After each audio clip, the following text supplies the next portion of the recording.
4 and 7 years ago, we had a podcast called Game Time. No, welcome back to Game Night, ladies and gentlemen. I am one of the tripod of hosts, Jason Rose. Beside me is Eric Kane. Eric, yeah. Me! We have theme music leading us in, and that is to herald the prophecy of doom for the video game industry. To tell us more is Ollie. Hello. Herald of Doom, I like it. How long does this music go, Eric? I can stop at any time. That's a track I made with AI, actually. That's great. Welcome again, everyone. Thanks for joining us. It's been a while in our sparse endeavor of game night. I have no idea what episode that's like a running theme. Like, I never know what the episodes are. Episode 5,000. Episode 5. What, 9,000? No way! Episode infinity. So yeah, we are just going to wing this one. I typically make notes, but we're going to do that. What's been going on, guys? Give me the tea, like the Gen Z says. You know, I had a thought, though. You know what would be cool is to do a podcast where you start with, like, episode 100 and then work down. So it's like a ticking. It's like a tick. It's over. The whole thing's over. It's done. So, like, you know, like, people are like, what's going to happen? And, you know, when it's over. And it's like counting down to the end. But what if you're, like, super popular by the time you hit 0? What do you do? Then you have to start a new series, you know. Okay. This one starts at 200 and works its way down, you know. And then you start one at episode 5, and it's like, it's only going to be 5. It's a limited edition podcast. Like, get in while you can, because it's going to be over in 5 weeks, you know? Well, have you guys ever had a Shamrock Shake? No. What the hell's that? Isn't it like McDonald's Shamrock Shake for, St. Patrick's Day. God, thank you. Getting old, man. As you can see, I've Valentine's. added the glasses, not because my eyesight's going. I just wanted to look more like Ollie for the podcast. That's why I added them to the repertoire. But anyway, yeah, Shamrock Shake is like this minty shake. I'm like obsessed with them. Yeah, now Eric's part of the struggle too. Ollie, what's been going on with you? I don't know. Since September last year? Loads. So the big giant robots exhibition that I am wearing a t-shirt for was released finally and opened in Tokyo. This covers the history of mecha in anime, games, everything, toys. It's kind of the first of its kind because normally it's about like a specific series or a specific artist, and this is about the genre of mecha. And I am the only non-Japanese person that's featured in the exhibition.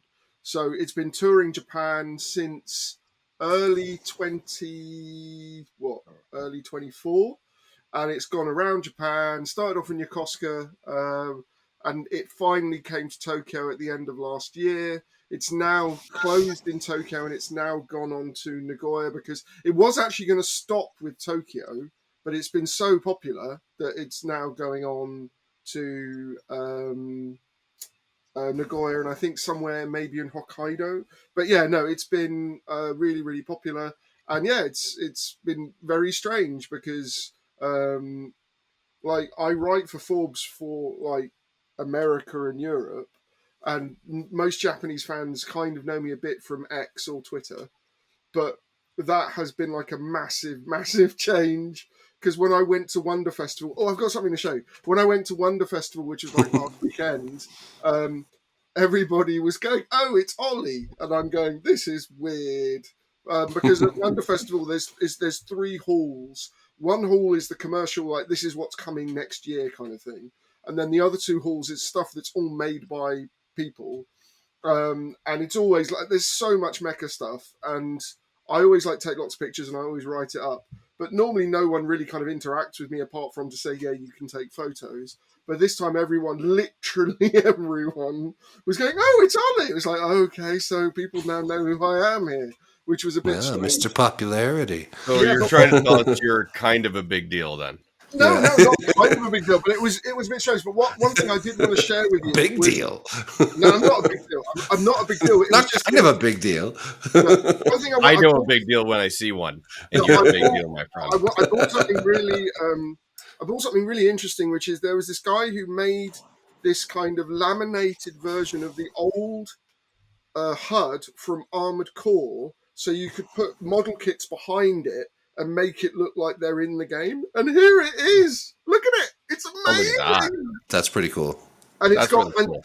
And it's actually from the Nexus, because you can tell because the weapon it's using is the linear rifle, which didn't appear until about Armored Core, Nexus, Ninebreaker, and Last Raven. So can you put it right up against the camera so it looks like it's the HUD for your whole screen? There you go. Now just hold it there. Just hold it there for the rest of the episode. Then I'm going to move the FCS in there. But yeah, you can change colours if you want. Like this is because in the game you could change colours, but the original PlayStation version of the game always had a green HUD. So every single version of the game I've ever played has always been with a green HUD. But anyway, so I just wanted to show that because I thought that was really cool. Very cool. So that's cool. Yeah, Eric, what's new with you, my friend? Oh, sorry. Go ahead, Ollie. I don't think I showed this last time, but they released a Proplica Master Sword from Bandai Spirits, and it makes noises and music. That's awesome. You can order all these on our website. Yeah.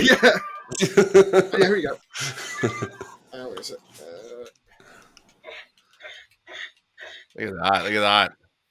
It's like those lightsabers, that you guys can't make the sounds. See at home, Ollie's just tearing it up with the Master Sword.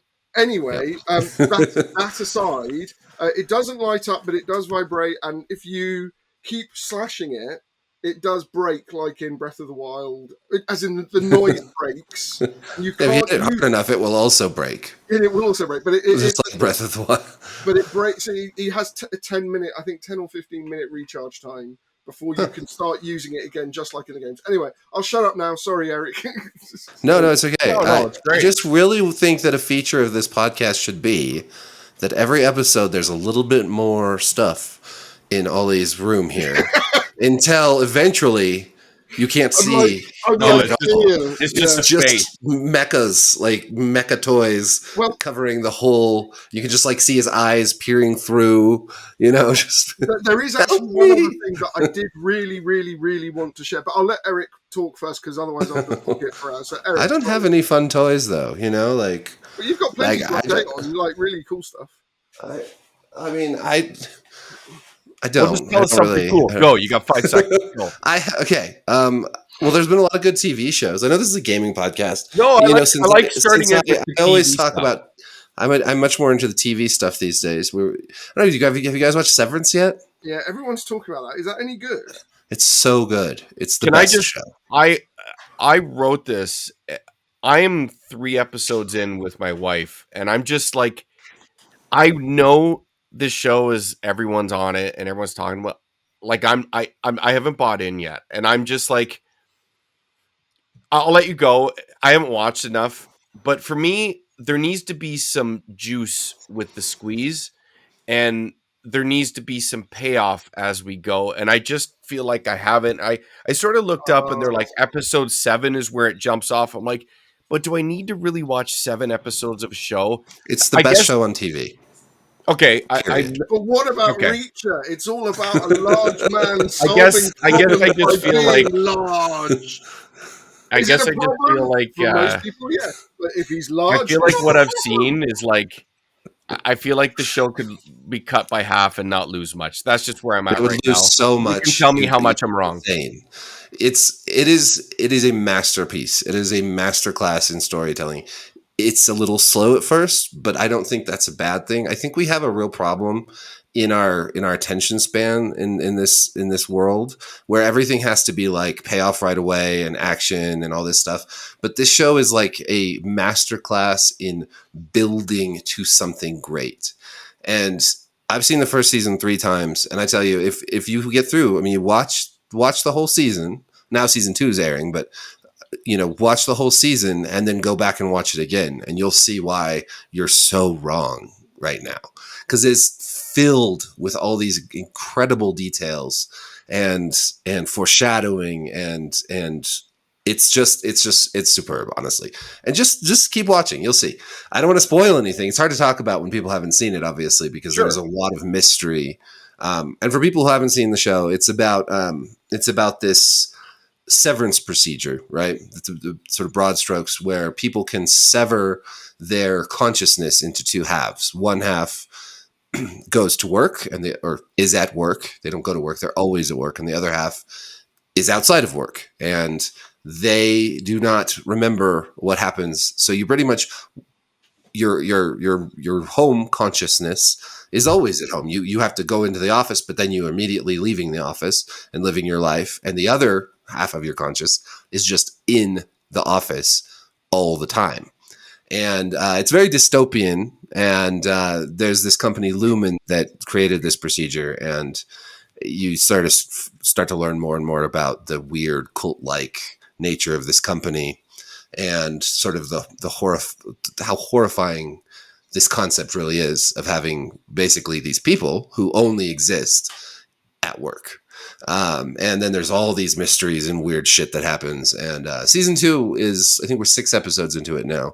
There was a 3-year gap between seasons, which was pretty painful. But because really season 1 ends on one of the most intense, cliffhangery, like holy shit moments, like one of the best finales I've seen on any TV show. It's really exceptional.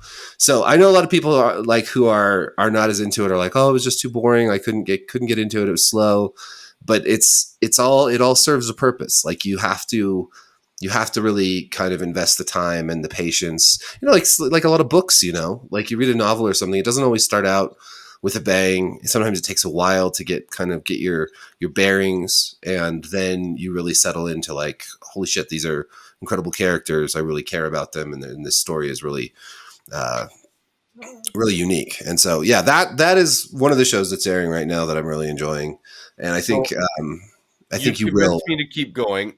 Unfortunately, yeah. I won't have the time to watch it again, so hopefully I can get all of it that I need out of the first one. They need to stop. We need to normalize getting back to like regular timelines between seasons of TV. That would be nice. 3 hours is absurd. You mean 3 years? 3 years, 3 hours. Yeah, 3 years, 3 hours between seasons would be great. And they're like, we're already done with season 2. My Audi like Shamrock Shakes, by the way. And this podcast has been brought to you by McDonald's and St. Patrick. Yeah, do watch it. It's exceptional. I will. It's exceptional. When I went to Comic-Con a couple of years ago, they had the whole thing for Severance. It was like a really big deal. And so I got to go. They had like an installation set up just like the office at Lumen. And I went to the panel with like Ben Stiller, who directs most of the episodes, and a bunch of Adam Scott and a bunch of different actors and whatnot. But I think it picks up a lot sooner than episode 7, by the way. So it does. The 7, 8, 9 are certainly like where things get crazy, but there's a lot of good stuff before then. I trust the other show that you better. I have the best recommendations. You are a good anybody. TV critic, I admit.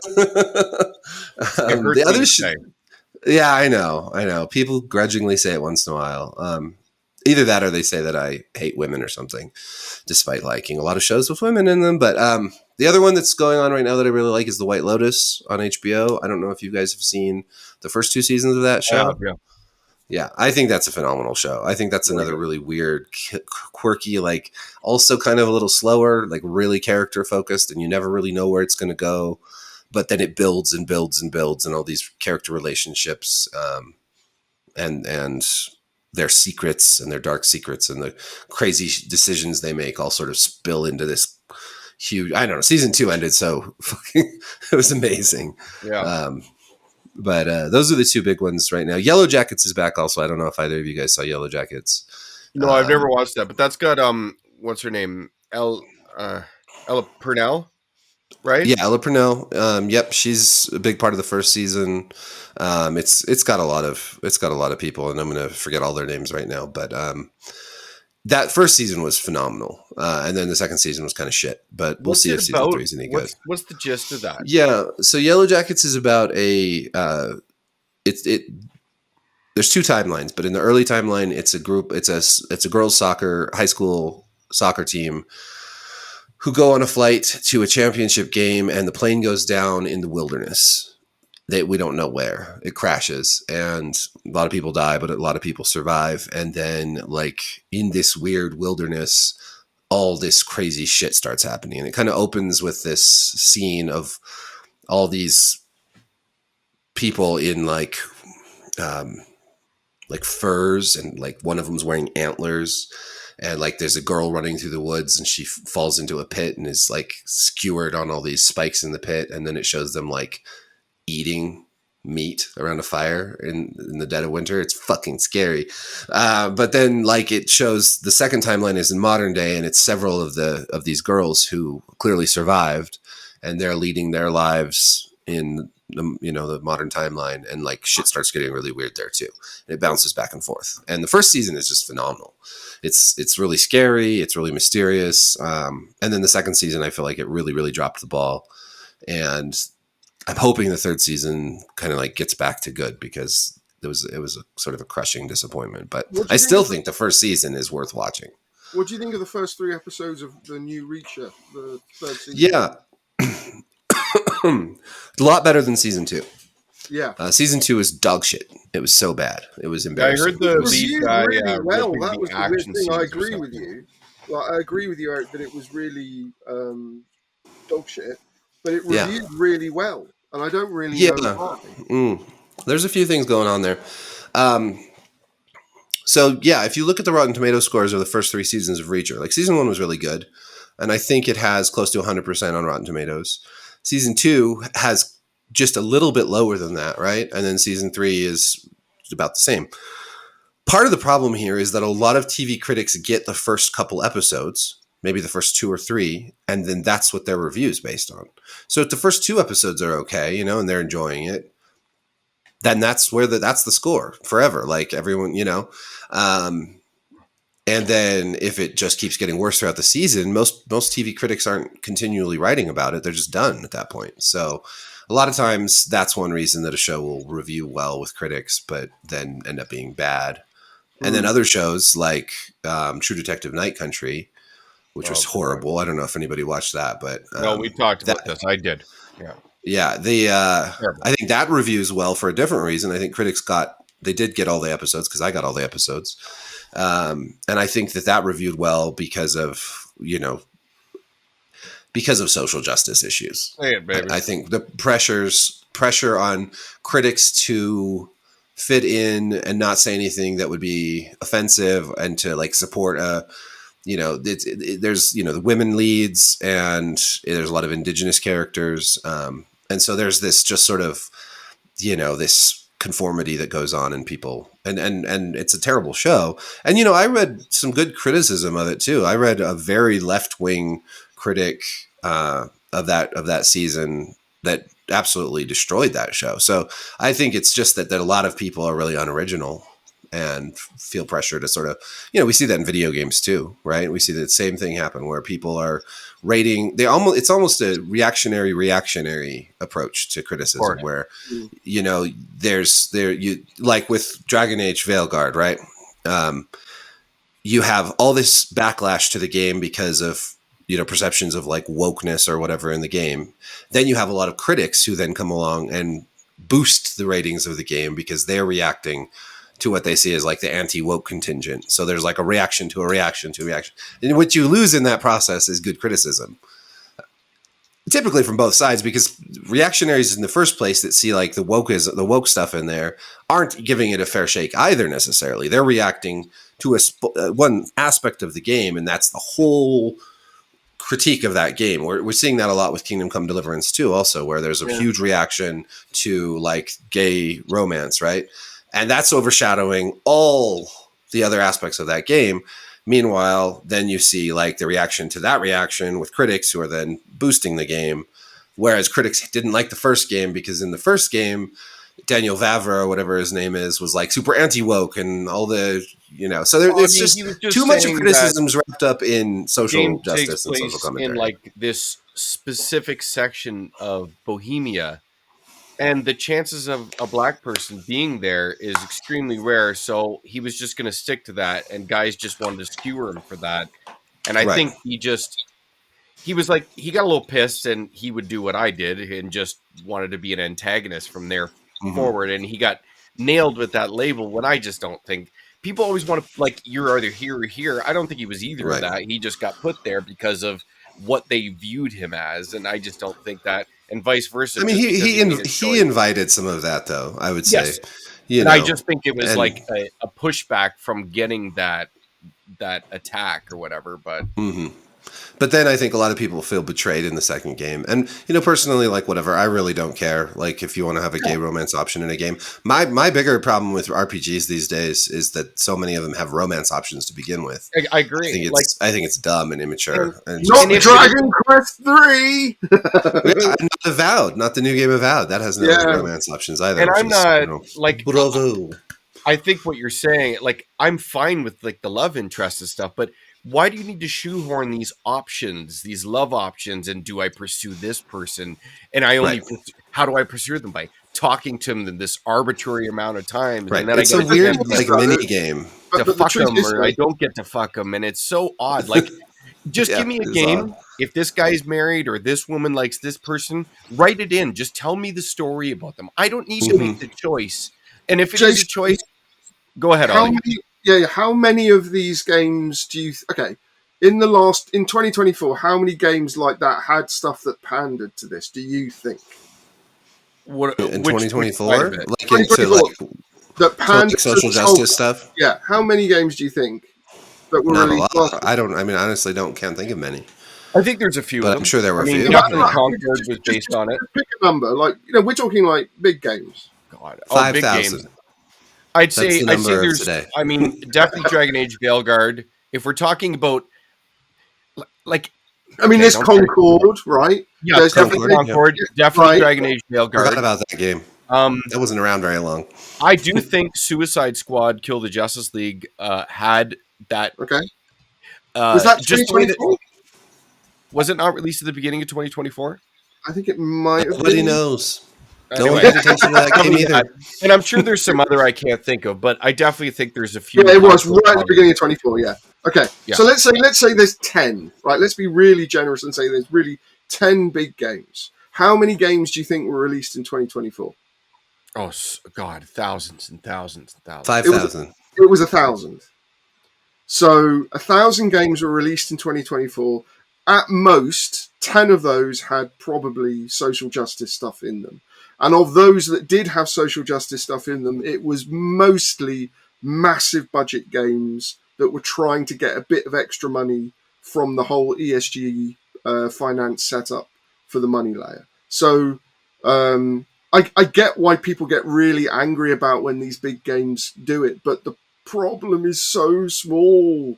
And well, it's definitely more smoke than fire, right? But that's the thing about this. Oh, God. The bad faith actors grab on it, and they need something to talk about, and they make a mountain out of a molehill of so many things, and I don't even want to give them any oxygen. People then latch onto that, and then they fuel that. And that's Veilguard.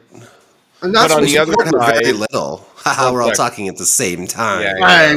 We haven't done this. We haven't done this for a while, folks. So we're trying to find the order. But on the other side, I do think there's people that downplay this entirely, and this is not like a non-issue when it definitely is. I do like Concord. It's for me when we're using this definition of I hate the term woke, but that's just the term we're using now, so it's easy to continue to using it. Just like I hate the term Metroidvania, but we keep using it. You know what I mean? That's just the way it's going to be. This is the Dark Souls of Metroidvania. Yes, I hate that too. Like, fuck, man. God, I want to kill people who do that. Anyway, sorry. Yeah. Is this the Dark Souls of podcast right now? By us talking over each other all the time? I need a Dark Souls sound effect in here. For me, you die. For me, it just if the agenda takes place front and center above everything, and it's very apparent, that's when I sort of use that definition for games, and I think it's very few. But I do think it is very obviously bait. The other thing about all of this that kind of drives me nuts, I wouldn't say it's a non-issue, but I think it's a small issue that's part of something much, much bigger and much, much scarier that isn't to do with anything I know where you're going, social and I agree. So Eric's just going to be playing with sound effects, but just to kind of follow on from that, you died. But no, to what I'm trying to kind of get into is that in 2023 we had 10,000 layoffs, and in 2024 we had 16,000? 15, or near, but it was 14,800, I think, but basically 15,000. So the total amount of layoffs in 2 years has been about 25,000 people. Most of that being the experienced and therefore expensive staff. And the reason for that is basically the way that the problem is that most of these big games, have a dev cycle of 7 to 8 years, maybe 10 years. And the big shift that happened around about 2013, 2015 is that instead of funding these games themselves, the publishers, they sought outside investment. And in America, that was a mixture of individual investors who are billionaires, or people that were, private equity, which are like firms that do this investment. In Asia, it was a lot of Saudi Arabian and Chinese money. And we know from the Chinese companies that they've been very vocal about pulling out of Japan in a big way. And a lot of big companies are suffering, even though they're much quieter about it in Japan than they are in the States. But the reason for that is because they had to pay that money back. Because those games did not sell the numbers that were required, they've had to pay that money back, which means the money that was going to go to developers to develop new games or games currently in production that haven't been announced was pulled, which means those people were laid off for those studios to survive. So the problem that we actually have is the ESG payments that they didn't exactly allow these big budget games to get made, but they let's say they gave a 20% finance boost, if we're being generous, to kind of make it a bit easier for them to actually make things, from a financing standpoint. But the scary thing about this, which I keep banging on about, is that once all of these people are gone, gaming is going to struggle massively. And this is something I wanted to kind of throw back at you, Jason, is like, a lot of people are saying, well, indie games are just going to kind of replace what's there. Most people think that indie games, I think, like, let's say like a game like Sable, right? Or Tunic, yeah? How much do you think those games cost to make? Like, just a lot, often. a lot more than people think. I think Yeah. I've learned a lot about this from you, Ollie. I mean, I always suspected that these games were more than most people. Like when people say the label indie, in music, you think, oh, it's just a simple band, even though it doesn't mean that anymore. It's just become its own genre. But in Yeah. video games, like our back and forth, you're like Sea of Stars. When people labeled that indie, and at any one time there was like 20 to 50 people working on that. Like You're if that's exactly right. indie, and that game probably cost anywhere well over $10 million. No, you're exactly right. I mean, it's about 5 to 10 million, depending on how they've been charging. You're right. It's about 30 to 50 people, normally for about 4 or 5 years. And normally you have an invisible investor. In the case of Sable and Tunic, it would have been Microsoft. In the case of Sea of Stars, it might have been Sony or someone else. But you normally actually have a publisher behind it. So everyone is saying, yeah, we need the industry to just collapse in on itself, and then indies will take over.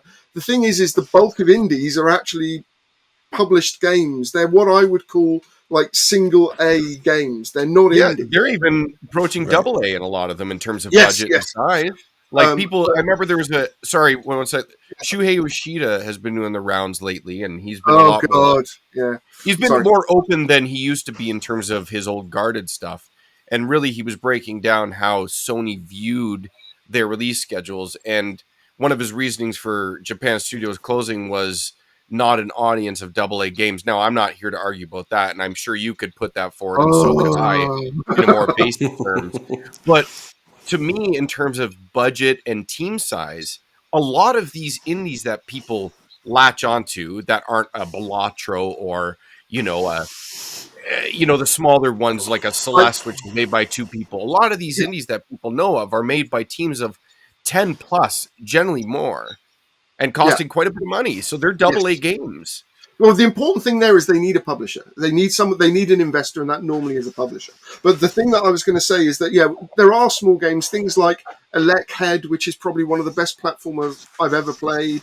And then you've also got things like Thronefall, which was made by, I think, like two guys, which is an astonishing kind of RTS action game. You know, they do exist. Those indie games do exist, but they're really limited by the number of people that they have on it in terms of what the game can functionally do, not graphically, functionally do. But yeah, just to kind of just chime in a little bit on the Shuhei Yoshida stuff, a lot of what he said should be taken with a very large pinch of salt. The reason why I haven't covered any of it is because I don't want to give any fuel to any of that, because it is mostly, it's not honest. I mean, the thing that he said about Bloodborne, that Hidetaka Miyazaki, yeah, that's not at all true. The Demon Souls remaster happened purely based on what Sony wanted to do with it, because they're the IP owner, and it's exactly the same with Bloodborne because that was a PlayStation exclusive. So yes, I would be very wary of what he says now that he's left. Hold on. So his reasoning, he didn't debate that. What he did say was, even though he acknowledged they're the IP owner, but he said they haven't done anything in terms of Bloodborne because they don't really want to step on Miyazaki's toes, and he's just not wanting to move forward with anything at the time. That's they sort did of what that with Demon Souls, but they literally did that with Demon Souls. Like, exactly that is the same thing. And then everyone's saying, "Oh well, but it's too soon. It's only a PS4 game." I mean, they're doing that with Horizon. But I don't think he's saying that. Maybe Miyazaki gave them the okay for Demon Souls. Did we know that either or? So that there is a sort of a general Japanese etiquette involved with basically just it's a nice thing to do to ask the person that or the people that worked on it, do you mind if we remake this? And I think that happened for Demon Souls. I am not sure at what point it happened, but I know that from the development standpoint, they weren't involved really. And then for Bloodborne, there's literally no reason why Sony can't do that other than they don't want to do it for whatever reason. So there was Eric, did you hear anything? Because there was supposedly strong rumors from. I know Colin Moriarty talked about a Bloodborne. He either said a Bloodborne remake or a sequel, and he had it from a very reliable source. He talked about this about a year and a half or 2 years ago, and he's like, he didn't reveal his source, but he's like, there was a lot of talk about it, and he's like, for whatever reason, it just hasn't come to fruition. So I know about this. So this is actually another project that I'm not going to go into in any way, but he probably got his wires crossed about something else. So it's not this. I'm not going to go because I don't want to get anyone in trouble yet. But yeah, so yes. So I always have to be really careful because it's really frustrating because I knew about Armored Core 6 like from 2016 and I couldn't say anything. So because if I did, then the game basically would have been canned because Bandai would have freaked out because then the marketing is buggered. So, but yeah, no, the whole Bloodborne thing. I mean, there's lots of rumors that are going around. Also, that the timing of about a year and a half, 2 years ago would have also coincided with Jim Ryan's tenure, and all Jim Ryan cared about was service games, and that's basically what Sony is now trying to pull themselves out of a hole for. And I think part of what Yoshida-san is trying to do some. I don't know, damage control's too strong, but he's trying to help Sony on his way out, is how I feel a lot of what he's saying. So I'd be very. I take it with a very large pinch of salt. So honestly, before we get back to what the money layer being pulled out topic that we were starting to broach a second ago, let's just wrap up the Shuhei thing. I guess my question is, why would he do damage control for Sony after his revelation that Jim Ryan more or less demoted him with his position change, saying you take this job or you're more or less done, and now he's gone. So why is he doing damage control for PlayStation? Easy, because Jim Ryan's gone. So he can say whatever he likes, pretty much. but Sony's still there, and if he wants to work in the industry again, and if he ever wants to publish a game on PlayStation ever again, he's trying to do it in a way so he doesn't burn his bridges with the organization. Jim Ryan is currently the scapegoat, mostly justifiably, for a lot of bad, stupid ideas that got into Sony. I would also say a lot of the kind of the I wouldn't say woke, but the social justice stuff that came from the European side, and a lot of the control. A lot of the control of Sony is actually run by Europe. It's not California. Everyone is thinking it's like people in Southern California making all these decisions. It's all Europe. And it's been that way since Andrew House, if not before. So, we're talking PS4 right up until now. So, and there's a good logistical reason why you want to have your headquarters in the UK, because it's in between the time zone of US and Asia. So you can actually manage both in the same workday. So there's actually a really good reason why it's done that way. Not to mention that FIFA makes more money than every other game on the platform. So purely just on their, what is it? What do they have in FIFA? Is it those loot boxes? But anyway, that's almost all sports games. But since, yeah, right. But FIFA makes an enormous amount of money for EA and every platform that it's on. So, and obviously because football, as it's correctly named in Britain, is as football. I actually just watched Ted Lasso from beginning to end recently, and that was really hilarious. The whole football soccer stuff, but because football's such a big deal in Britain, that meant that a lot of the control of Sony was kind of Britain. But the reason why Yoshida-san is doing what he's doing is he's being very careful to kind of keep PlayStation and Sony on side, but also, throw people a bone with Jim Ryan, which, to be honest, he's leaving. So there's not really much that, he can do. And even if Jim Ryan stays at Sony, politically, he's going to be hamstringed for a while. So I think Yoshida-san is being quite careful. All right. So that's my opinion, by the way. I mean, I don't know this like hard fact, but this is what I'm interpreting based on what I know. Okay, so let's go back to the topic. Before we jumped into this and got way late, as we usually do, you were about to go into why all the layoffs were leading to really a scenario down the future. That's obviously going to be bad, but in which way you were about to explain. Yeah, so this is where I actually am not sure what happens, as in how bad it manifests and what specifically and where. Because it's not like an even distribution across all companies in the same way. I think from a visual standpoint, games are going to look a lot uglier, but to be honest, I don't think that really matters. I think, if anything, sales have shown that most people don't really care about graphics as much as they used to, because the change in graphical fidelity between generations hasn't been too bad. But honestly, it's difficult to see exactly how or where this will fall apart, but I can just see it falling apart and just becoming more run down.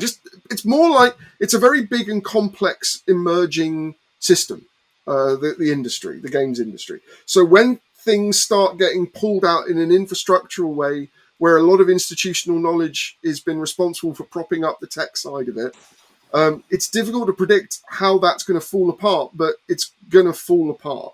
So just think of it like a nation when basically economically it struggles and the taxes go down and they don't have enough money for anything, and then the trains stop working and then the power grid has problems, and then you can't predict the failure points. It's just going to kind of disintegrate is the best way I can. That's what I think might happen. What I also think will happen is a lot of publishers are going to hoard money to try and survive, but at the same time, they have to make and release games in order to make money. So I don't really understand how they're going to survive either, unless they massively streamline and also cut people, which hasn't really happened yet. So because all of this is kind of coming from the publishing side, specifically the management of publishing, promising investors that they were going to make an amazing amount of money, which didn't happen. They then had to pay those investors back. And that money, whatever war chest is left, is how long they get to survive. So I think developers are going to have a really, really tough time, because the main reason also why the money layer is pulling out is a lot of the money layer business people, especially American business, they're very much interested in kind of formulaic businesses that can scale. So with Silicon Valley, they always want like a small little company that can scale to infinity and then monopolize the market. That's what they call a unicorn, right? But for games is a hit business. It means that basically you can't predict whether it's going to do badly or not. You can only, do the best you can and hope that it's going to find its market and actually resonate with gamers. And companies like Larian, who everyone is saying is amazing now, it took them a long time to get to the point where they could make something like Baldur's Gate 3 on their own terms. Most companies never ever get that chance. And I'm personally like, I can't see the roadmap of how a small studio could build their way up like Larian has. I'd love to have like a framework of like, this is how you do it, so you can make your own games, fund them yourself, and publish them yourself, so you actually have a self-sustaining, business model. But with gaming, because it's so hit-based, because the tech side of it changes so massively every 5 to 7 years, we get new hardware and that disrupts everything. It's very hard to kind of really, to an investor, I'm saying, explain to an investor why my game idea or why my game studio is going to be successful.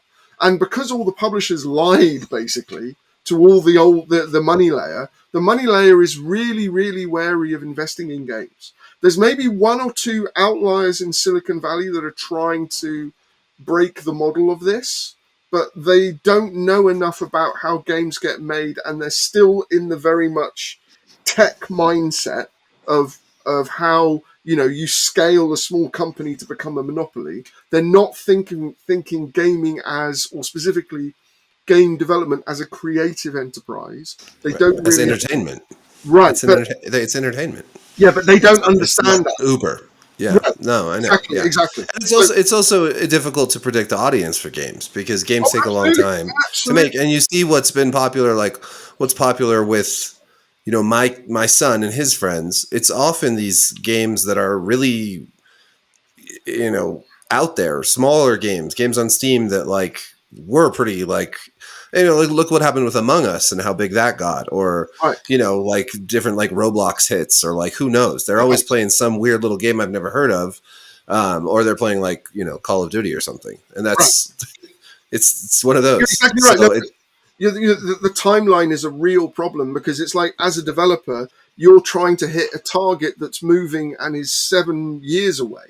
And you don't know what else is going to get released that could completely. And something like Veilguard, it was clear to me, at least, that EA was trying to put out a product that was going to appeal to a younger, newer audience.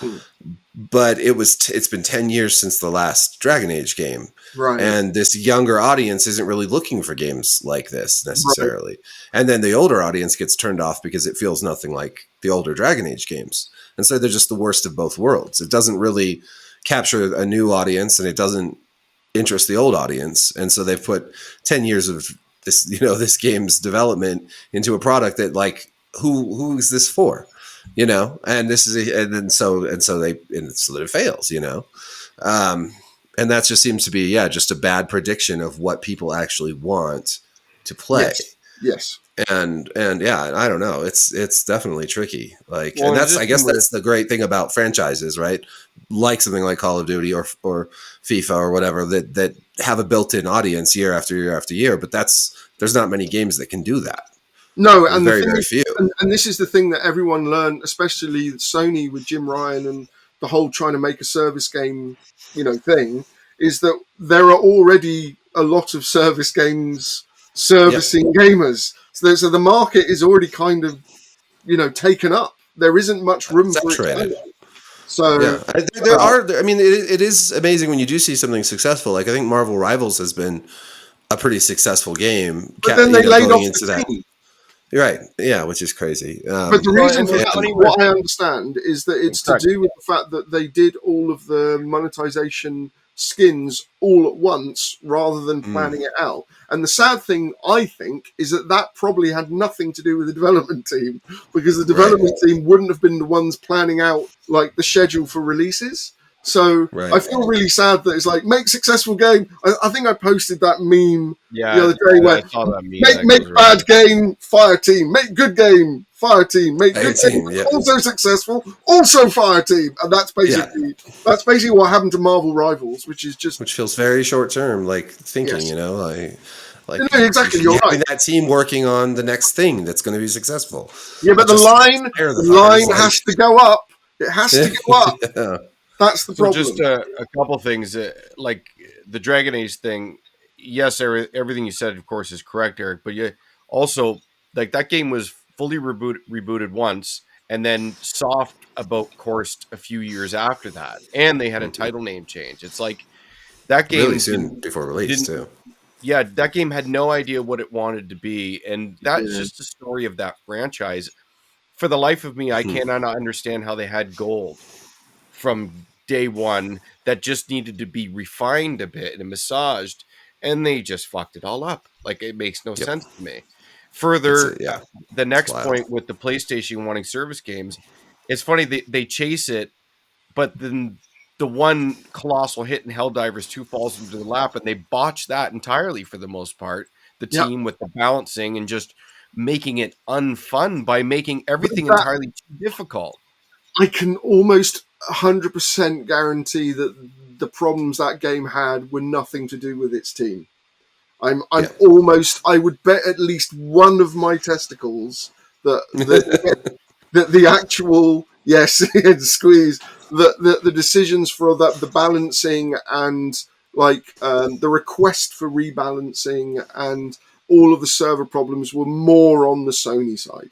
That all of the problems that game had post-launch reeks of top-down managerial interference from just entirely overtuning it. And like the top tier levels were difficult in the onset, and people, like usual, you find things that work and combinations that work, and they just went ahead and nerfed almost everything, and it turned off this colossal audience that you just organically created. And I know. While the game is still popular and sold a ton, they could have definitely gotten a lot more out of that game. Yeah.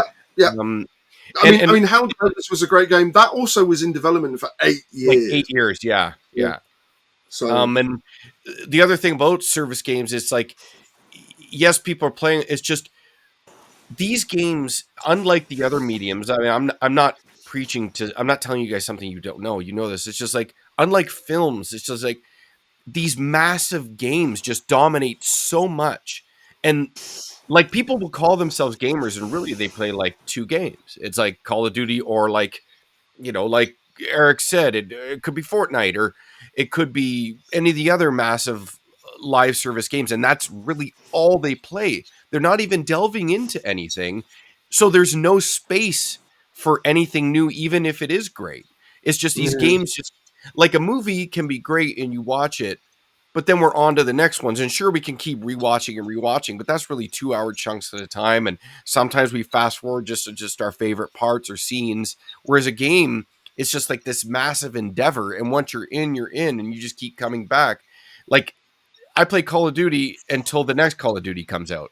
And then I just continue doing that. I don't, I'm not playing the new Final Fantasy. I'm not playing, whatever else it is. And that's a big problem for the industry. I think more games are releasing than ever, but more people and revenue is being spent on these top tier chunks of games, and that really isn't changing. Like, you look over the last 5 years, really, it's the same mainstay games, other than a couple games like Harry Potter jumping in that are selling the most year after year. The only thing I think, the only light that is at the end of this tunnel is kind of to do with the Switch and to do with mid-tier games, which have picked up since the Switch started releasing in 2017. And there are studios that are going down that AA route and doing well with it. The problem is it is a shouting competition when it comes to marketing and promotion. And a lot of these smaller games do get shouted out. So what they're trying to do, which is the smart thing, is they're trying to be a lot more targeted with their promotion and their marketing. in order, rather than trying to take on a much bigger opponent. They're trying to kind of time it quite carefully. So that is definitely growing, and it is on the whole quite healthy. Most of the layoffs haven't affected those. So if anything does survive, it will be that mid-tier. But the big question is whether the publishers will still fund it. And specifically, if it's not publishers, who is going to fund it? So that's because Nintendo isn't funding most of the mid-tier stuff. They're giving them a platform for it, and the people are, buying it up, quite nicely, like they used to during the PlayStation 2 generation. But the issue is that publishers have gotten, they've gotten crazy and stupid with their budgets. They spend way too much, and they now don't have a line of investment for those kind of games, the big games, and that's going to really, really be interesting. Like I said, I can't predict where it goes from here on out. All I know is that it's bad. And that all I was trying to do from like 10 years ago was warning about people that something bad would happen when you start spending all this money. There will be repercussions. And I think we're going to start seeing those repercussions in the next, 3-5 years, probably sooner, maybe. So, yeah. But so we're maybe. Again, I think it depends on how publishers react. Because unfortunately, we can't get rid of, like, everyone says we should restart the industry. It's like, no, we can't, because there is, like, no one's going to invest in games. The games industry will literally disappear if that happens, because the money layer doesn't want anything to do with gaming anymore. And that means that the publishers have to generate their own revenue, and which is what they used to do. So I think it depends on what publishers do with the war chests they're now trying to hoard, and I don't know what they're going to do, and that's the honest answer. My gut is that it's probably going to be the stupidest of the decisions possible and the most selfish, but I'm hopeful that some will actually be, some of the smaller ones like Devolver or Raw Fury might be actually, got some cojones and do something good with the money. But I don't know, it's just, all I know is this is a really, really terrible situation for the entire industry. And it's global. Everyone seems to think Japan is fine. Japan is not fine. It's not well. There are lots of companies that... But what about Elon Musk and his AI game studio that's going to make games good? Okay. I'm sure those games will be amazing. So, money layer gone, layoffs bad, future unpredictable. Well, the thing is, sounds like the world itself. We're just, like I said, that the light at the end of the tunnel is, before the money layer got involved, we already had a self-sufficient games industry that was basically funding mostly mid-tier games and a few big games, and was doing very well. The problem came in when Microsoft went in and did this whole AAA Hollywood budget style investment, and then they kept doing it. And then after the 360 basically lost a ton of money, the generation, they went, we're out of money. Where do we get the money from? We've spent all our capital building these AAA games. We have to go bigger. That's when the money layer got involved about a decade and a bit ago. And now we're seeing the repercussions of that. So the good news is the money layer is hopefully never going to come back.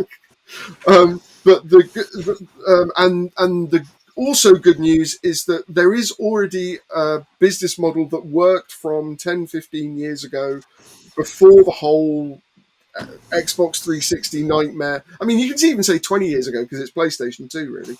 But I think, honestly, going back to the PlayStation 2 era of not overspending crazy amounts of money and actually spending $100 million on 10 games rather than one, and then you're spreading your bets out, so at least you've got at least a chance in 10 to make your money back rather than a chance in one. So, they've got the money to do this. It's whether they choose to. This is what I don't... Well, it also seems like a lot of the people making the decisions just don't have a great read on what people actually want to play. So this is also... they're that's not universally true. Obviously, there's still games that are very popular, but like games that people like, for instance, here's one franchise, Grand Theft Auto. It used to be that a new Grand Theft Auto game would come out every few years. It wasn't very long in between releases, sometimes even quicker than that. And now it's been over 10 years since GTA 5 came out. And sure, they made a bucket load of money off of GTA Online, right? But you can't space out a new release in a popular game franchise by 12 years.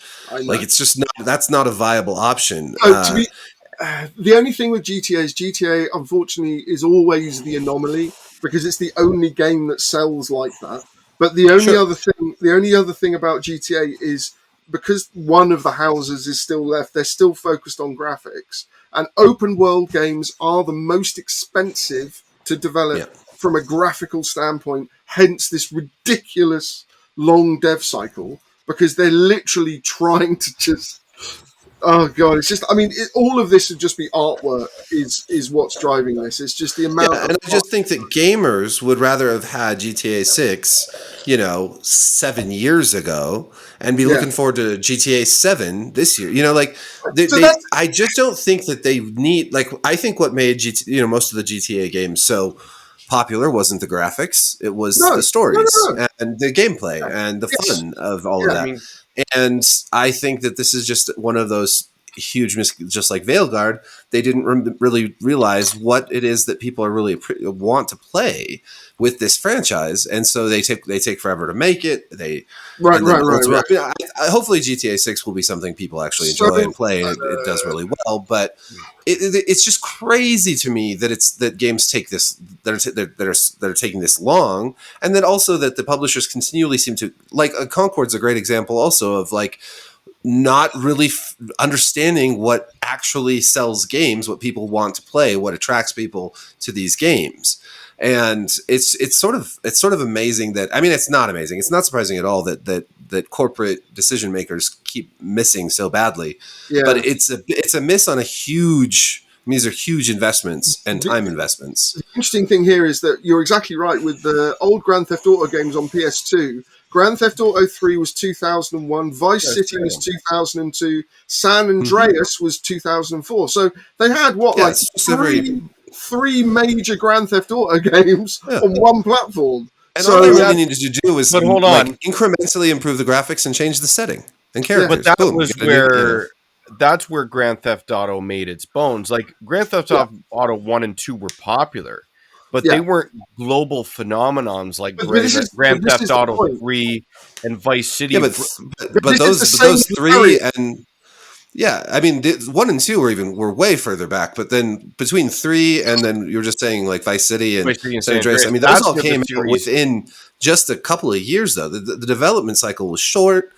And they were still extremely popular games. It wasn't until 5 that things really slowed. I mean, I guess between when did 4 come out? There was a pretty good gap before 5. Yeah. But the thing I was going to say is like, yes, they're building their bones, but that's the point. Like Larian started with Divine Divinity back in 2002, and then Divinity Original Sin 2 comes out in 2017. So that's like 15 years, and then Baldur's Gate 3 that took them like 5 years or 6 years after that. So they, like you said, they were building the bones up of the studio, but every big studio is like that. From Software is another great example. Mm-hmm. Like, no, you're missing my point of what I said. I was agreeing that really that's where the series garnered its popularity, and it was doing so on shorter dev cycles and now. Vice City and San Andreas are beautiful games for the PS2 era, but they weren't the pinnacle pushing absolute. We need to do everything possible on the console. They didn't need to be. So they didn't need to push. They weren't pushing everything. They were making amazing games in short turnarounds, and that's when the series became this phenomenon. And they just pushed it forward from there. So they don't need to do these 10, 12-year dev cycles. Right. I mean, honestly, if if a studio came out now and made, if some studio came out now and made a game that was, an open world crime game like GTA, but had graphics that looked 10 years old, that were cheap, right? But it had a great story and it was fun. Like that would be successful. I mean, that would be a successful game. It doesn't, and it would be. Kids do not care about graphics these days. The games that I see kids playing, they are not great looking games. Graphics are so in the rear view mirror for most, especially young gamers these days. They just don't care. What they want is something that's really fun. Yeah. I agree with you. And what you're saying, I don't even need to agree. It's unarguable what you're saying. Yes. But I think when we move into the genre of an open world game, one of my big problem, I don't want to talk about this, but the eternal argument about game pricing and it going up and games costing too more and blah blah blah blah blah. But one of my big thing is this. I see it all the time from gamers. They are the most entitled fan base I've ever seen. Whether the ray tracing is off on the puddle, now the game is worthless.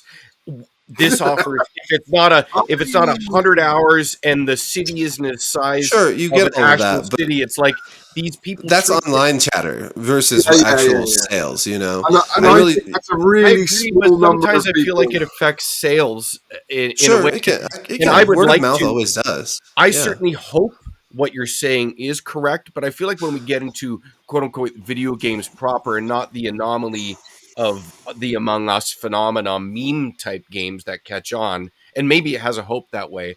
But if they're promoting it as an open world game, dial back, and it isn't made by Take-Two, like it's some other studio doing it, I'd be wary that it could actually garner that popularity personally. Well, I think that one thing is what people have been promised or told. A lot of the controversies around graphics, they generally arise because they are shown one thing in an early gameplay trailer or an early showcase, and then 8 months later they're shown something else. That's where the controversies come from. Now, if they're just shown that one thing from start to finish, nobody cares. That nobody cares. Good point. And if you were to come out with a game that looks, like PS3 era or even PS2 era, like the graphics aren't great, but it's modern technology. So it still has modern controls. It still can play in 4K. It still feels good. The animations are nice. You have all that, but the graphics aren't like realistic. You don't have to have all the fucking ray tracing and all this shit. If you come out with something that is good, that plays well, and that has a fun gameplay loop, that has all those things, but the graphics aren't great, no, people will totally eat that up. They don't care. If they're shown something that looks like GTA 6, and then 10 months later they're shown something that looks like it was made in the PS3 era, people are going to be fucking pissed. But if you just right off the bat come up with this game and you're like, this is not graphics like intensive, but it's fun and it's crazy, and you can you can steal cars and run over hookers and shit, like people are going to want to play that game, right? Like they're going to want to play it, and it doesn't have to look like GTA 6. And that's where so many of these publishers are just absolutely out of touch, right? Because you just don't need to have that. The same thing, like I am still shocked that there aren't more people actually trying to imitate Call of Duty. Like there just aren't any games quite like it. Like once in a while we get someone trying sort of, but like you could have a game that didn't look nearly as good as Call of Duty, but had a lot of maps, 6v6 play, it's fast and has good gunplay, and boom, I think you have a success. This is the problem, is because most of the people that make decisions in publishing don't play games. They don't play games. They just look at something that looks shiny, and they think Call of Duty is popular because it's shiny. Right, because it has this huge campaign with amazing graphics. No one even buys it for the campaign. That's just for trailers, But the thing is, I play the campaign, but anyway, I play the campaign, but it's not why it sells a bazillion copies. Well, it does. So the campaign and the multiplayer together. But the thing is, it's I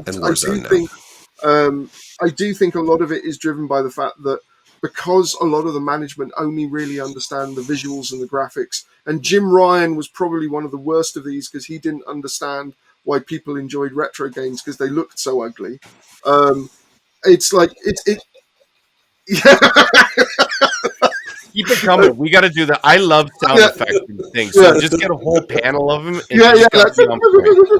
But the whole thing with that was that you're exactly. The problem is they're only looking at the graphics. They're not looking at how it plays, and this is the main problem basically. So, and I mean, I would love to play a game like I play Warzone all the time, right? And I would love to play a battle royale that's a first-person shooter like that is easier to see stuff. So with less detail and more clarity, you know. And the joke of it is the most popular game in the Call of Duty franchise is Call of Duty Mobile, which is exactly what you're describing. Yeah, It's much. It looks like a 360 game. You can use a normal like controller on it. It's on iPad. It's on iOS and Android. It plays like a console game. And because it's not this graphical powerhouse, it has hundreds and hundreds of millions of players. And that's what they need to do. Yeah. They need to do more of that. I know. It just seems like and also there's the whole graphics cards these days are really expensive and hard to come by because they're all being used for crypto and AI and all this shit and whatever. Like you could just have such a bigger audience on such a lower budget, but still give people games that play really well. I want games that play really well. So what we need to do is Jason, you and me need to find people and start bashing the publisher people over the heads, putting them in the back of a car, and then we could make the Misery, the Stephen King books, but with like a game publisher, like. But in all seriousness, basically what needs to happen is there needs to be a changing of the guard at a lot of the publishers. A lot of the newer publishers like Devolver and Raw Fury and all those little ones, they're pretty kind of young and they're all kind of playing games as well. They get it. But yeah, they get it. But a lot of nothing. Lots of great just stuff, let me jump in real quick and putting a bow tie on the Dragon Age Veilguard. Nothing epitomizes out of touch business people like Andrew Wilson blaming Dragon Age Veilguard's failure on a lack of multiplayer. And what was it? What was his reasoning, Eric? Yeah. It was. We talked about it. It was. Yeah, it was basically like there wasn't, and players didn't have anything to latch on to because there was no social. Multiplayer, whatever. They basically were saying, well, if this has been a live service game, it would have been a huge success, which is insane. Meanwhile, it was a fucking live service game in one of its previous iterations. Yeah. And everyone you can look at. Now, I will say that like Baldur's Gate 3 was a huge success for many reasons, and I think one of those reasons is certainly that people could play it together. There was an online component, and I think that is a draw for a lot of people. But I don't think it's the main draw or the turning, and same thing, Elden Ring, that's a huge success that has a multiplayer component. Again, good, that people like that. I certainly enjoyed that. But I think that game would have been successful as a single player game too. Yeah. And certainly if they came out with a good Dragon Age game where I could have a friend also play, wander around with me in a co-op setting, as a party member, sure, that'd be wonderful. I've always said like I'd love to have Skyrim, but not as a massively multiplayer game, but as like I could go around with a friend and we could go around Skyrim, right? Like that would be cool. Like I'm all for multiplayer components, but of course what they want is a live service, and that's a very different thing. That's where they have seasons and battle passes and loot boxes, and I think we should start talking about games we've been playing because I think we've beaten this dead horse to a bloody pulp, quite frankly. I've been playing this game where you beat a dead horse to a bloody pulp. It's really fun. The graphics aren't great, but man, like it's really realistic. Like you hit that horse and it's just the blood splatter. It's all like 8-bit and shit, but man, a lot of dead horses you can beat in that game. What are you playing, Eric? Seriously, beating simulator. Talking of 8-bit, did you play the Dragon Quest 3 no remaster? Because that is astonishingly great. That's like one of the best games I've played. I'll add it to my list. I played Veilguard. I actually had fun with it. I thought that Veilguard had some good stuff, actually. I will say this, since we haven't really talked about the game itself. Like, the combat was pretty fun in Veilguard. Did you guys try it at all? Did you play it at all? Like, the combat was pretty fun. Yeah. It copied God of War, the new God of War, quite a bit, which was weird. Quite a bit, actually. Like, it's a real, like, kind of God of War clone in a lot of ways. But I had fun with that.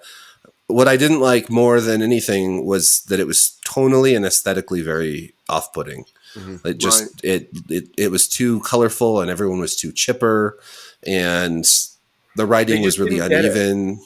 Right. It just didn't feel like, it's supposed to be like a grimdark fantasy. Like that's Origins is a grimdark fantasy. It's not the darkest game out there by any means, but it's it's dark and But I think that if they had, and also that you really didn't have any use for your companions, which is weird. You can't switch between characters like you could in previous games. So it's really like you're just playing one character, and you've got people that are like in the background. You can't even see them half the time. So they had some good ideas and some bad ideas, and a lot of it comes down, I think, to just like, what the fuck, like, who is this game for? So I played that. I started Avowed, and I haven't played.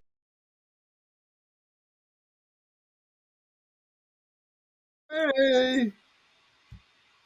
You know you want to say it. You know you want the praise.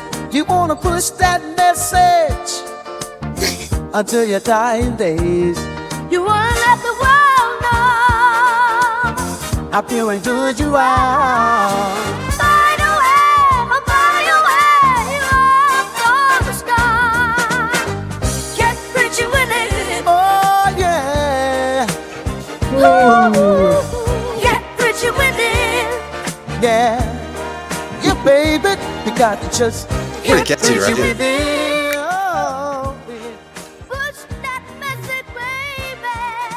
That's Michael Jackson. Jackson 5. So yeah, I have a lot of fun with AI music. Is that AI? Yeah, I made that with AI. Wow. I mean, I wrote the lyrics. Technology, ladies and gentlemen, as it that's kicked us out of our last show, we stitched this part together. In case you're wondering what the hell's going on, Eric, you were talking about what you were playing. Oh yeah, I played a little bit of Avowed, which I've enjoyed so far. But I will say I'm not huge on first person in that genre. Mm-hmm. It's not my favorite style. I prefer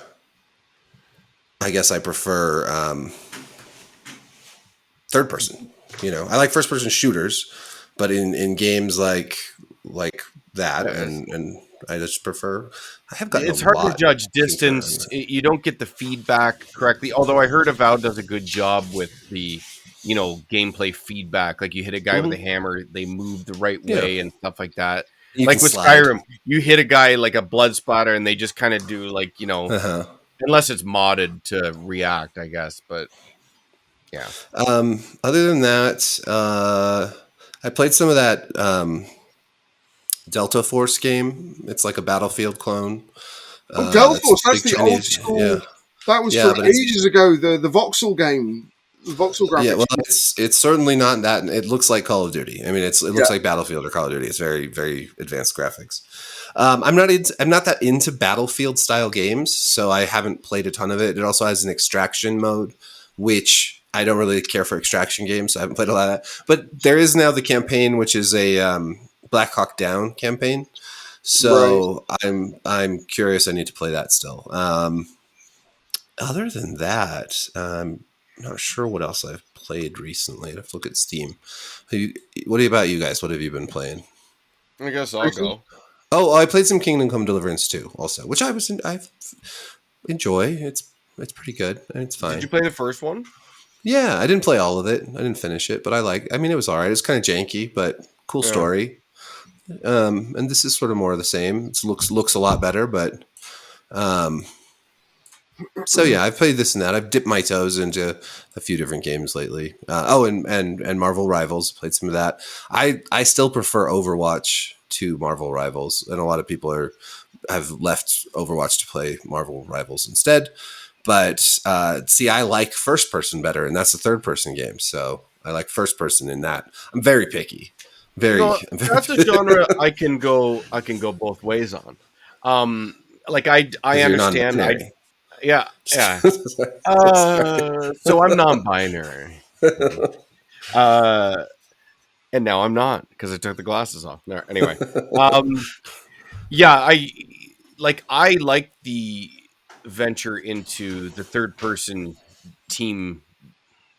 What do we call that? Team deathmatch? Is that what it is? Like competitive shooter based team. It's a hero shooter. Those are hero shooters. Yeah. Okay. Yeah. Thank you. But I mean, Overwatch, I was into huge. Fell off with 2, but I like Marvel Rivals a lot. I think it's a great game. Like, it's fun. Yeah, no, it's fun. It's top tier in its art and its execution. They did everything right out of the gate. It worked really well.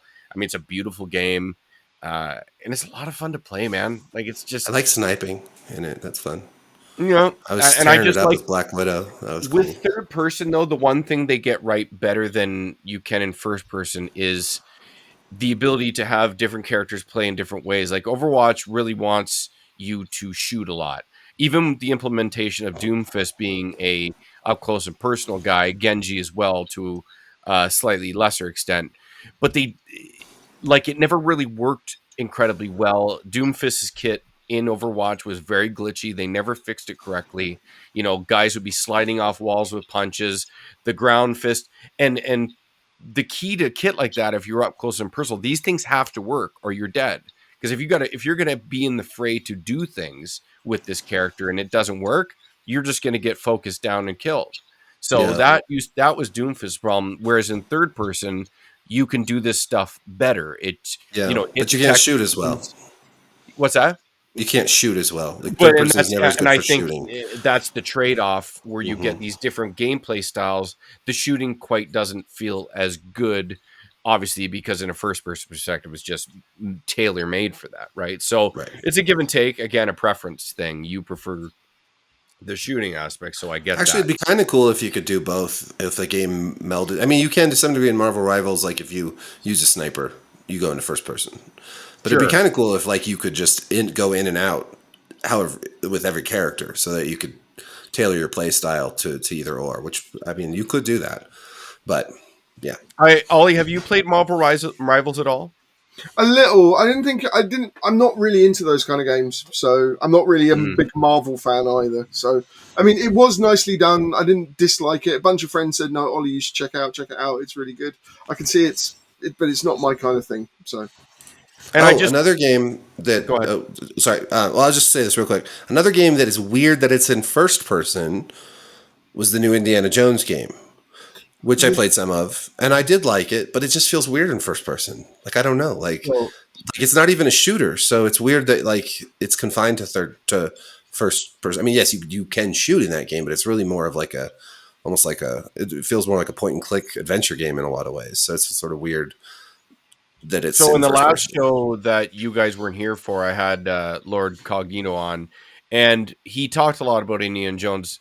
He says it grew on him, but he also made a really strong point on that game that if it was to, his point was that it could really only set itself apart by moving to first person. If it was to go in third person, it would have been inevitably compared to, and the best it could have done was be equal to, like, say, an Uncharted. Or something like that. Since Uncharted it's an Indiana Jones ripoff, as is Tomb Raider. But I mean, these games were so well received. It's like no matter how good Indiana Jones would have been in third person, it kind of would have just been there. So when he sort of described it as that, I was like, you know what? Maybe that makes sense as a design choice, I guess, for machine games. And that is their specialty anyway as a development studio. So it kind of made sense. I haven't played it yet, so I can't really judge. I mean, it's just interesting. You are still saying that. And even me, I mean, I think a lot of us had when we saw those trailers, we're like, it's first person. Is this going to work? It seems kind of off. Don't I want to see indie instead of, so we'll see. Different people have different perspectives on it, I guess. Yeah. Perspectives. Double entendre there. I mean, I played that as well, but I didn't really enjoy it. It just kind of felt a bit off. So, but to be honest, most of the Game Pass stuff I don't really enjoy. So, like, it doesn't really gel with me normally. Yeah. Me personally, Japanese games, so I'm not really playing things like Rivals or. I mean, I played Black Myth Wukong, but I didn't really play anything like. I mean, I played a bit of Indiana Jones, but not much, and then Rivals wasn't that interesting. So, I platinumed since I spoke to you guys last. I platinumed Astrobot, but I talked about that a lot in the last podcast. I really liked Astrobot, by the way. I thought it was excellent. Yeah, that's good. Would it have been best Nintendo game? Yeah, would it have been as good without the nostalgia? No, but I find it odd for people to bag on the game when that's the point of it. It's an homage Sure. to Yeah. PlayStation, which deserves an homage because they have a wonderful legacy in video games. People can try and scoff on that all they want, but I mean, it's true. And seeing all those characters was fantastic. The game played extremely well. It's immensely charming. It's beautiful and a lot of fun. Most importantly, a lot of fun to play, but in the essence of all that, maybe Ollie, you could give some advice if you know, is the glaring omission really was Square in that. Ollie? Yeah, well, my only problem with Astrobot was that most of the people that worked on it weren't credited, and Mm. there was a big bust up with, well, there was a very nice guy I know for a very long time who worked on the game for 2 years and then posted on LinkedIn, why wasn't I credited in the game even though I've got the controller, because like all the development staff got given a special controller apparently. And I kind of kicked off on LinkedIn and said, that's disgusting, you should have been credited. And then the director said, oh, it was just an oversight, we'll fix it. And to their credit, they did fix that one guy, but about 20 other people like mailed me privately and said they got screwed out of the credits as well. But none of them wanted to go on the record, so I couldn't write it up. So my only problem is that but it's always the same, because if any of them talk, it's not because they're frightened of one guy at Sony or anything. They're frightened of the organization. Do you see what I mean? It's like they're worried that the whole organization will come down on their head. So, but that's my only problem with Astrobot, is that they didn't, as far as I know, from the people that I spoke to, they didn't credit properly. So Do you know anything about why? And that, sorry, I didn't mean to jump off that point. And not, but I find that disgusting. I mean, it's super important. These people work on the games; they need credit. It can't just be, oh, I looked on it's on my LinkedIn. That means I work. People are like, okay, well, you weren't credited. It's a Hideo Kojima game. Just one guy on the top of the box. Anyway, but to answer the question about on that point. I don't know why that happened. My guess is bad blood between certain people. It's probably something really small and petty, probably. Like one person at Sony doesn't get on with one licensing guy at Square, but I don't know. Yeah, I guess the only opportunity, since they're continuing to do DLC, they just released a new pack there. I guess they could do a Square, a Midgar DLC and all this stuff, since they're doing a lot of this stuff. It seems right for it, but whether they'll do that or not, I don't know. It kind of happened around about, to kind of maybe guess, like it happened around the time of Final Fantasy 16, and that was a PlayStation exclusive, and to be honest, it didn't sell as much as it needed to do, and so there may be some people that are at Square Enix that wished it was multi-platform rather than going down the Sony exclusive standpoint. That might be something to do with it, maybe. So, okay. Because, Final Fantasy 16 cost a lot and didn't... Square Enix has said that it didn't perform like they expected, which is... Yeah, it sold to the lower end of their expectations. That was their quote. Yes. And my guess is probably some of the management felt that was because it was a platform exclusive. So that's my guess, but I don't know. I honestly don't know. When it comes to licensing, a lot of it is very, very touchy-feely, depending on the relationship from one person to the next. It's like, do they get on with this guy? Have they have a relationship with them? It's surprisingly tribal, in my experience. So, all right. Aside from that, I've been jumping around. I've been jumping. I'm a big Ys fan. Oh, nice. They're wise. Yeah. I mean, that for me growing up, those were my Zelda games. Ys Vanished Illness on the Sega Master System was like a huge game. Then Ys Books 1 and 2 on TurboGrafx, and wow. I actually have my... I'll be honest, I don't come across a lot of Ys fans. Huge. I've always been. Yeah. Outside of Japan, obviously. I mean, in Japan, it's a big deal, but... it's always been like this series that, for me, it was like, because I was a Sega kid, it was I didn't have access to Zelda. Ys was there, and I was like, man, I think Ys is better. I liked it better. Yeah. And it had all the. It is funny because, like, when you open a chest in East, it still has the same jingle that dun dun dun dun dun dun dun dun dun dun dun dun dun. And Yeah. Zelda has their own chime. A lot of similarities in that way, right? I mean, I Yeah. know a lot of people scoff at the combat because you kind of had to run into guys back Right. then. Yeah. They Yeah. Yeah. changed it since, but But you must be so happy. Like there's like a real like renaissance of East because for basically sure. they're doing all the remakes, all the remasters, all the new games. And that's where I So was going. So I picked up I mean, Oath and Falgana, they just did the remaster, which is another remaster of the Vita remaster, which is yeah, yeah, also yeah, yeah. a remake of Ys 3, which was on the Super Nintendo. But they changed it entirely in terms of perspectives. The Super Nintendo version was a side scroller that you'd have to press the button to whack.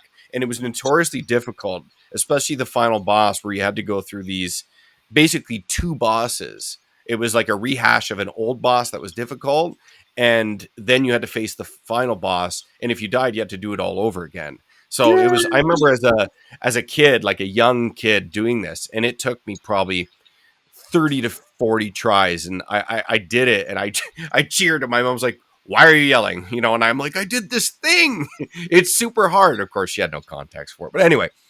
Ys If 3 you, became Oath and Falgana, and away we go. Sorry, go ahead, Ollie. You're yeah, I was going to say if you like that kind of 3D environment, 2D character art, sort of isometric-y style, you should definitely check out the Dragon Quest III remake. I know I'm kind of playing like a broken record.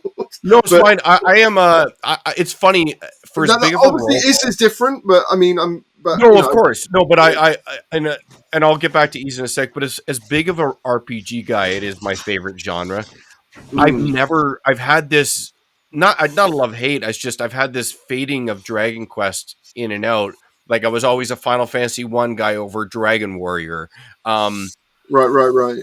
I think it's part of, and I know for most people this is the charm of Dragon Quest, but the old school traditional approach, unmoving.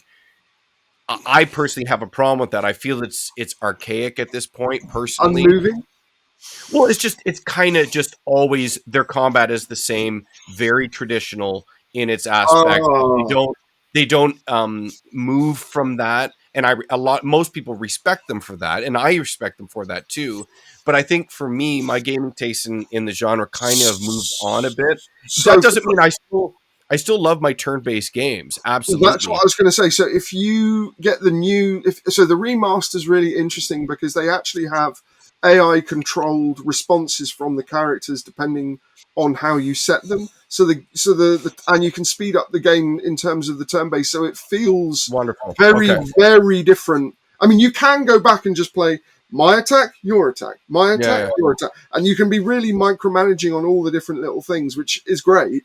But you can actually set your healer just to heal, and you can set your warrior just to attack, and then they just do all the stuff for you, and they pick the best attacks, and they can fight wisely, show no mercy, all this stuff. And if depending on how you set your characters up, it can play in a kind of a very organic way that doesn't feel at all like Dragon Quest, actually. Mm-hmm. So, and they also added a lot more save points. They basically did a lot of quality of life stuff compared over the first game. I mean, I wrote a really long review about it, but it is much. Yeah, I will do. It is much better than I genuinely expected it would be. Just of the traditional RPG franchise, I guess Dragon Quest tends to be the one I gravitate to the least, and it's just been because of that, I suppose. For me, it's the one that I go to the most because I think a lot of people do. So, and that's fine. But getting back to Ys, I've always been such a massive fan. I loved Ark of the Pishtim on the PS2. Wow. This is going back. It's funny because the one that a lot of people love the most, God, what's the name?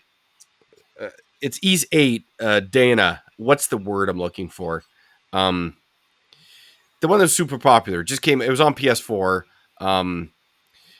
Right now we're on Ys 10. Nordics just came out. Before that, it was Monstrum Nox. And I'm talking about the one before that. Lacrimosa of Ghana. Sorry, what's the word? Lacrimosa. That's right. Yeah. Lacrimosa of Donna. That one garnered huge reviews. Many people say it's the best in the franchise. I personally didn't like it all that much. Yeah, but I'm it was, so sick of. it was on Vita, wasn't it? It was on Vita. Oh, and PS4, right? Yeah, Well, sorry. it's a PS4, yeah, and I think they did put it on Vita. I'm not sure, probably, but Yeah. like they're not graphically intensive anyway. But I mean, No. it's certainly not a bad game. Everything you'd want from Ease game is there. But I'm sick of the washed up on an island and that's our setting. Most of the time, if you've just washed up at an island and that's your game and that's your setting, I'm kind of out on it. I've done it so many times, and it worked so well for the Kingsfield games for From Software. I also get tired of games that start on a ship. What? Sorry, like you're on a ship when you games that start on a ship. There's a lot of games they start on a ship, and you're Dragon Quest Builders 2, Dragon Quest Builders 2. That was not just a lot of ships, and it's like I don't know, man. I don't know if I want to start another game on a ship. I'm just tired of it. I'm tired of these ships. Like Lacrimosa of Dana was too long. I didn't think it was paced well. It's a good game, but I thought Monster of Nox was better. I know most people don't agree with me, but I do, and I do want to play. I think Nordics looks great. I just haven't had a chance to jump into it. I think if I was running Ease, and maybe they wouldn't care because they are seeing a resurgence of the series to whatever moderate sect. I want to see them move the story forward. Like Adol as a character has been around for so long, yet we don't really have a sense of this larger world, what it is. You're always in these random places, but where is that? And then this game jumps back in the time. There's no sense of progression in the story. And this massive hero, Adol Kristen, it's like you get to all these places and no one knows who the fuck he is. And I'm like, okay, like he's supposed to be this big hero that saved the world how many times, and no one knows who he is. This is like the 10th game. Come on, guys. Like, let's get some sense of like, there's this world. I guess they need to have this overarching global threat for East that culminates it all. But who am I to know? To be honest, I mean, it's kind of a reach, but yeah, it's a bit lot like the Reacher books because literally he like saves the world multiple times, and there's like hundreds of those books, and it's just like, how do people not know who he is by now? He's so big.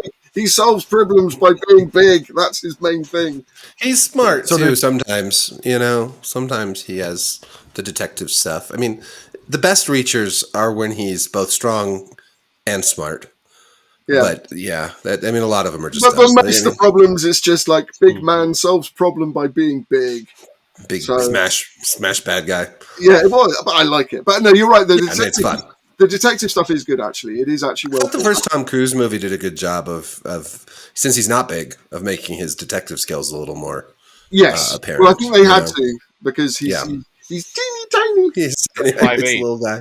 The first Reacher movie was pretty good though with Tom Cruise. I liked it, even though.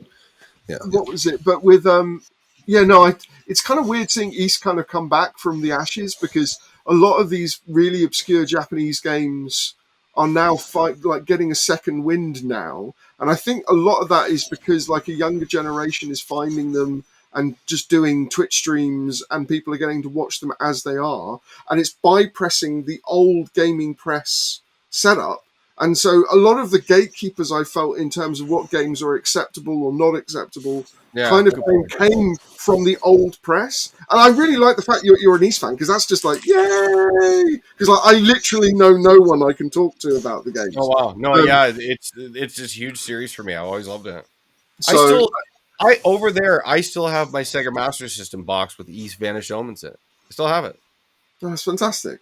So, I like the Master System. But I think that's great because, I mean, for me, it's like kids going back and finding the old Armored Core games and going, these are really good. And then and that's partly because of 6, being released recently. But there's lots of other stuff that people are going back from a mecha gaming standpoint, which I love. And then seeing them finding and go, actually, all the reviews for this were complete bullshit. It's like, yes! I feel sorry for the kid that comes up to Ollie and says, I love Armored Core. And you're like, sit down, young one. Let me regale you. I hope you have 5 hours because you're about to get it whether you like it or not. This is 5 hours of your life you will never get back. No, I don't do that at all. I mean, normally, like when people kind of come up to me and say, the only kind of exception is when The only exception is when someone comes up to me and tells me that the Zone of the Enders games are the best mecha games ever made. Then I engage. But if it's just because that's just wrong, like everything you've just said in that, every word you've just uttered is completely wrong. But that's what your TED talk at your mecha conference. Yes, thanks. One of the Enders, Well, right? you joke. I actually, when I went to Otakon in 2023 as a guest, they actually, I actually had to give like a 2-hour lecture on Armored Core. So I literally did do that. So and the actual room was full. I mean, to be fair, like they weren't expecting it to be so popular, but it was just before the release of Armored Core 6. It was like literally like a month before. So everybody wanted to know, because I played like an early demo of it, and everybody, like all the questions, like one question was about Human Plus in one of the old games, and then the rest was like, what's Armored Core 6 like? So yeah, that was fun. But in terms of like mecha games, like generally when anyone says I really love the old like Gundam, Battle on the PSP or something. It's like, yeah, those games are great, and then they just go off and. But a lot of people, I think it's the same with IS. What else is there's another really big franchise that people have like kind of found recently, and they're kind of going nuts over it. What was it? What was it? Among Us. It was No. Among Us. No. It's a very old Japanese series of games. Not Fantasy Star, and it's not Grandia. I can't remember, but I've been watching people like Trails of Heroes. Trails of Heroes. No, they were doing the remaster of that, or remake, I should say. And on that note, in Japan, didn't last year a Trails of Heroes Cross East game come out? And I heard that's coming across. I don't know. That's a good question. Getting translated, like the Falcom stuff. Maybe. Yeah. Anyway, Trails in the Sky. Yeah, Trails in the Sky. First chapter. Yeah, Trails Through Daybreak. Yeah, that's the remake. Yeah, but there's a crossover with East that came out or is coming out. I'm not sure. I don't another. know. Look at those fingers. I can hear them click clacking. No, the only one that is kind of like it's been talked about is Nordics, and that was from a few years ago. Okay, I'm pretty sure there is one. I just don't know. Right. I mean, I haven't followed a lot of the new East games. I know the older ones, but I'm not much of like into what's happening like right now. So okay. The other game I platinumed Binary Haze's latest, which is a sequel to Ender Lilies called Ender Magnolias. It's quote unquote Metrovania. I really liked Ender Lilies, but Ender Magnolias refines a lot of, especially the gameplay. It's much better from a gameplay standpoint. You get these like in this one, it's like automata more or less. Or homunculi, they call them in this game. But in the first game, it was spirits. Like you were this little girl and you don't fight directly, but one of these spirits are mapped to a button. And you do all the different attacks from the button. So you have your standard attack, you supplement it with a heavy attack, and they're on cooldowns and everything like that. And certain abilities, just like your typical Metroidvania, open up different parts of the map and move on such and so forth. It was actually a bigger game than I thought it would be. Quite a bit longer.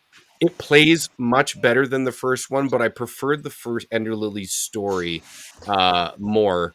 Actually, and Ender Magnolias did their map slightly better. So, but I if you're remotely like a Metroidvania fan, I know I've said Metroidvania like 50 times here, but I know. I was just going to say, didn't you just say you really don't like the term Metroidvania? It's just I don't Is there an alternate term that people I wish it's basically it's a platform explorer, basically platformer. Yeah, that's too hard to say. Yeah, it's too hard to say. Okay, if you like platform explorers, play. But don't you also in a Metroidvania have certain other qualifications? Like a Metroidvania also you have to like open previously shut gates that with items you find. The exploration. So whether it's a key, certain things open different parts of the map, whether it be skills or items. That's kind of a prerequisite for it. I'm a sucker for these games. Like I pretty much fun. love most of them. Some of them to lesser extents. I just think it's a fantastic genre that works so well. When they move Strider, for instance, to quote unquote a platform explorer, I thought in 2014, I thought that game was incredible. I love that franchise and character.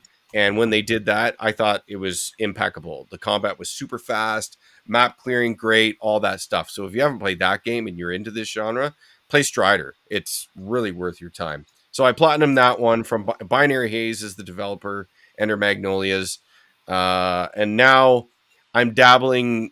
I might play another one, which is Nine Souls, which is. Go ahead. The Japanese term for Metroidvania is exploration action. What about Platsplorer? Action expert, yeah. Not Platform Explorer. I like that. It's pretty good. We should coin that. We should monetize it. We should make a game out of it. Anyway, we should start a publisher called Platsplorer. There's a lot coming out that I'm hyped for this year. The next game I'm probably going to play is Nine Souls, which is again a Platsplorer, but it has more of It works. Eric, this is a game possibly for you because really it takes the secure carrying mechanic and it does it extremely well. The game is difficult. I think it's on Game Pass. I think I downloaded it, but I played a little bit of it. Yeah, it's cool. Yeah, it's cool. It's pretty Souls. Bloody actually. Yeah, Nine Souls. SOL. Yeah, they spelled it wrong. But this year, cool. Yeah, I like there's a lot of games like Lost Soul Aside is coming out finally this year. It's a game I've followed for over a decade now since it was just a solo developer. We should actually do a whole podcast on upcoming games. Yes, I'm not going to go into all that stuff. That's Switch too. That's an astonishing thing, that game. Story. Right. So we'll go back to what we're looking for 2025. That's that. Next time on episode 4999. Yeah, so the one game that I was going to mention was they released Thronefall on Switch, which was released on PC a few years ago, but it's absolutely amazing and it works really great on Switch as well. I really can recommend that. It's basically you play as a king and you ride around on a horse killing baddies at night, but you can also build up all your, your town and your castle and your castle. What's it called? Thronefall. Throne. Yes, my British accent is throwing you. Thronefall.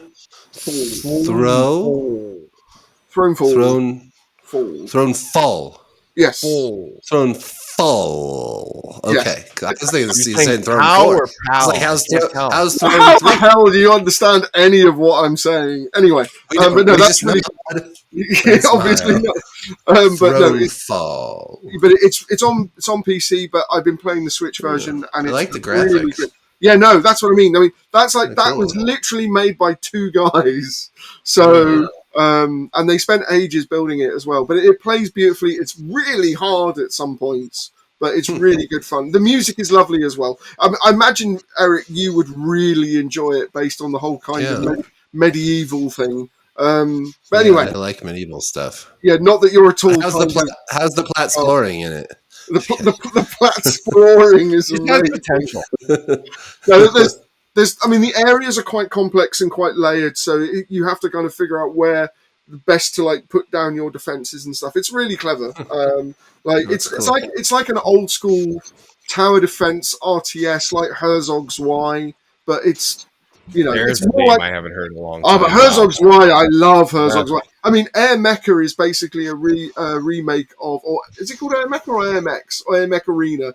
But that game is basically Herzog's Y multiplayer. But this is kind of in that kind of tradition where you're actually not just like the god finger where you're pointing things to go. You're actually the dude on the horse killing everyone. But it's really great. It's really, really, really great. And obviously, I'm still playing Dave the Diver because they keep giving new content for that. So that's great. And then the final thing is obviously maxing out everything in Dragon Quest III on the Switch and PS5. So, but yeah, those are my massive games. And I'm currently playing through some new stuff now for review. So I'll talk about those on probably the next podcast in 8 months. No, we're going to do it sooner. Yeah, we are. do This was fun. This was fun. Okay. Yeah. Let's close up. Yeah. So next episode, let's look at what's coming ahead in 2025, which we're almost in March somehow. But there's a lot of stuff. Just before we go, I didn't really do the thing when we were introducing ourselves because Ollie talked a lot, and then I didn't get my turn. Everyone's picking on me today. It's all in good fun. Ollie, I could listen to you talk for hours. I don't mean to kill like the vibe. A week and a half ago, I lost my dog. His name was Bane, and I love him very much, and my family misses him very much. He was a Rottweiler. I'm sure there's many of you that have pets, and it's never easy. This one was a bit harder because Bane was young, and he's the second dog I've lost at a relatively young age. So kind of robbed. He had cancer, and it took from him what it meant to be a dog, and it was hard to watch. But now he gets to run forever, and it's a great thing. And I'm writing, I should say, a book. I think I mentioned it previously on the podcast. It's a children's picture book. And when I knew it was going south, I decided to rush through. And I'm going to publish it at some point, but this is just a rough version. My wife put together this for my son's show and tell in his school, and it's called The Best of Us. And this is my dog here. So someday I'm going to publish this and get it out for better or for worse. I'm sorry to hear that your dog died. If you have a dog or a pet, give him a big hug and think of Bane. Okay. You know, I have 3 dogs, and ironically, I always refer to them as the bane of my existence. So, that's where we started to go in a lot of ways. We named him obviously after the Bane villain, and I would do the voice all the time. Yes, brother. They need one of us in the wreckage. But he became the bane of my existence in the best way. Yeah, and I miss dogs are great. Dogs are great. That's all I got. All right. Well, thanks, guys. This was fun. Sorry it's taken so long for us to find time to do this, but always lovely to chat with you both and hear more about the end of the video game industry as we know it. Mm-hmm. Next time I want to see Ollie in a Nostradamus cloak. No, I honestly, like I said, from this point on, I can't really predict what's going to happen. It's just sad for me because I've been banging on about this for a decade and it didn't make any difference. So I am the nihilist. The nihilist, Lebowski. You believe in nothing. You believe in nothing. Yeah, nothing, Lebowski. Yeah. That's wonderful. All right. Next time. That cheered me up. Anyway, thanks for that. Game time. Game night. Game time. All right.